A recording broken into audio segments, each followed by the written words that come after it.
हम भी चुप रहे तो फिर बोलेगा कौन। यहाँ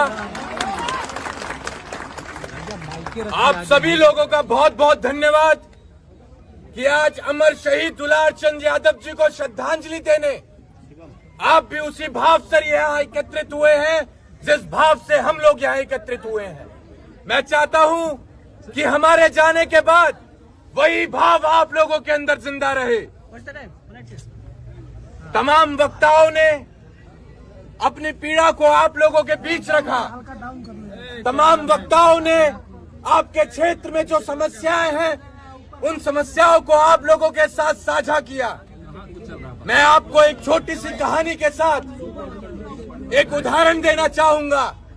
इस कहानी को मैं चाहता हूं कि आप लोग जरा गौर से सुने। एक बार जंगल में भीषण आग लग गई होती है और उस आग को बुझाने का प्रयास एक मामूली सी चिड़िया कर रही होती है। वो मामूली सी चिड़िया दूर तालाब की तरफ जाती है, एक बूंद पानी अपनी चोंच में भरती है और उस जलती आग के ऊपर एक एक बूंद पानी वो डालने का काम करती है। सुबह से लेकर शाम हो गई, उस मामूली सी चिड़िया को वही एक एक बूंद पानी उस दूर तालाब से लेकर आना और उस जलती आग के ऊपर डालना। शाम को एक बड़े बाज ने चिड़िया को देखा, चिड़िया को रोका और उस चिड़िया से पूछा कि बहन, तुम इतनी मेहनत कर रही हो, इतना संघर्ष कर रही हो, क्या तुम्हारे एक एक बूंद पानी से ये भीषण आग बुझ पाएगी? तो सुनना साथियों, उस मामूली सी चिड़िया ने कितना खूबसूरत जवाब दिया। उस मामूली सी चिड़िया ने कहा कि जब भविष्य में इस बात पर चर्चा हो रही होगी कि जंगल में भीषण आग लगी थी, तो मुझ जैसी मामूली सी चिड़िया का नाम उस जलती आग को देखकर तमाशा देखने वालों में नहीं बल्कि उस आग बुझाने वालों की गिनती में आएगा। आज उसी मामूली सी चिड़िया की तरह हम सभी लोग हैं। उसी मामूली सी चिड़िया की तरह हमें भी जहाँ जहाँ भीषण आग लगी है वहाँ एक एक बूंद पानी लेकर उस जलती आग को बुझाना है और हमारे ऐसे भाइयों का साथ बनना है जिन्हें दबाया जा रहा है, सताया जा रहा है, तड़पाया जा रहा है और प्रशासन द्वारा उनकी आवाज को रोका जा रहा है। हमें साथ बनना है, हमें ताकत बननी है हमारे ऐसे भाइयों की। क्योंकि आज एक नीरज है, कल को आप लोगों के बीच से हमारा कोई साथी हो सकता है। आज अगर आप शांत रहे तो कल को हम लोग भी शायद आपकी लड़ाई में आपका साथ ना दे पाए, क्योंकि आप उस मामूली सी चिड़िया की तरह अपना हक अदा नहीं कर रहे समाज की लड़ाई के लिए। एक बहुत खूबसूरत शायरी है, इस शायरी के माध्यम से आप इस बात को समझने का प्रयास करें। अक्सर जब हमारे पड़ोसियों के घरों में आग लगती है, हमारे साथियों के घरों में आग लगती है, तो हम लोग तमाशा देखते हैं। ऐसे लोगों के लिए एक शायरी है साहब कि जलते घर को देखने वालों, जलते घर को देखने वालों, फूस का छप्पर आपका है, आग के पीछे तेज हवा है, आगे मुकद्दर आपका है। उसके कत्ल पर मैं भी चुप था, उसके कत्ल पर मैं भी चुप था, मेरा नंबर अब आया, मेरे कत्ल पर आप भी चुप है, अगला नंबर आपका है।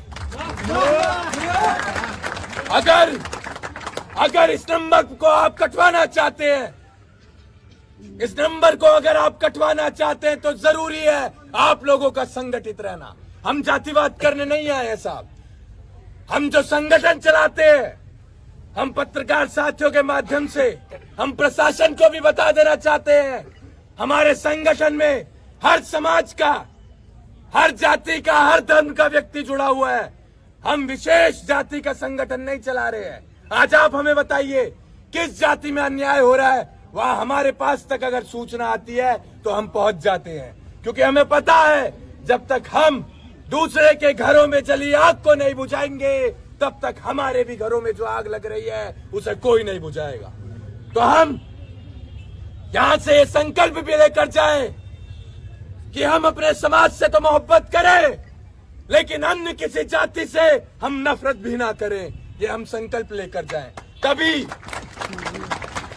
तभी हम आने वाले समय में इन लड़ाइयों को मजबूती के साथ लड़ पाएंगे और उसमें सफलता हासिल कर पाएंगे। हमारी संवेदनाएं हैं पीड़ित परिवार के साथ, लेकिन आप लोगों का अनुशासन में रहना वो बहुत मायने रखता है। यहाँ से जैसा कि हमारे भाई ने बताया, हम तो बोलकर चले जाएंगे, लेकिन हमारे पीछे आप लोगों को ही ये सब कुछ बर्दाश्त करना है। तो हम इतने गैर जिम्मेदार व्यक्ति नहीं है कि हम इस बिना जीभ की हड्डी को हिलाकर चले जाएं, कुछ भी बोलकर चले जाएं और खामियाजा भुगतना पड़े हमारे इन तमाम साथियों को। हम ऐसे नहीं हैं। हम आज आए हैं तो हम कल भी आपकी तकलीफों में आएंगे और हम आते जाते रहेंगे, लेकिन आप लोगों को भी संकल्प लेना पड़ेगा कि कभी भी कोई समस्या होगी तो आप ऐसे ही संगठित रहेंगे जैसे आप आज यहाँ पर संगठित हैं। आपकी आवाज को दबाया जाएगा, आपको तंग किया जाएगा, लेकिन आप घबराना मत, आप घबराना मत, क्योंकि जो डरता है वो कभी नहीं लड़ता है। निडर ही लीडर है। आप निडर बने, हम आपके साथ चलेंगे। आप हमें एक बार आवाज लगाएं, जहां आपको ऐसा लगे कि आप कमजोर पड़ रहे हैं, वहां हम आपके साथ आपकी उस लड़ाई में सबसे पहली पंक्ति में आपको खड़े मिलेंगे। मेरा ये कोई राजनीतिक क्षेत्र नहीं है। मैं इस प्रदेश से भी राजनीति नहीं करने वाला हूं साहब, कभी नहीं करने वाला हूं। तो मेरा यह क्या भाव है, उस भाव को आप समझने का प्रयास करें।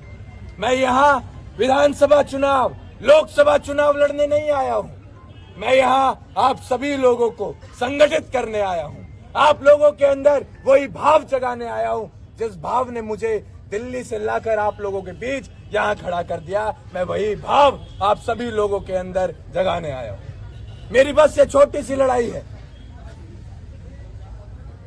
और मेरे फादर साहब कहते थे कि बेटा, जुबान से निकली बात, शरीर से निकली आत्मा और बंदूक से निकली गोली एक बार निकल जाती है तो कभी वापस नहीं आती। तो अपने लोगों के बीच जाकर वही बोलना जो तू कर पाए। मैं आज वही बोलकर जाऊंगा जो कर पाऊंगा। मैं अपनी आखिरी सांस तक आप लोगों के साथ लड़ूंगा। बस आप हमारे ऐसे भाइयों का कभी साथ मत छोड़ना।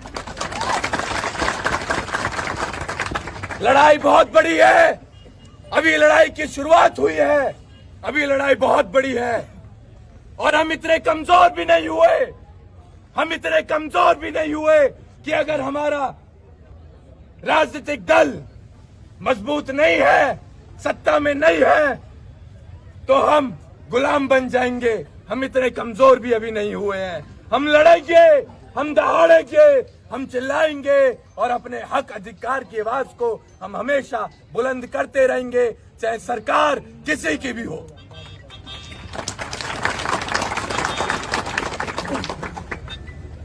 मुझे बेहद खुशी है आप लोगों के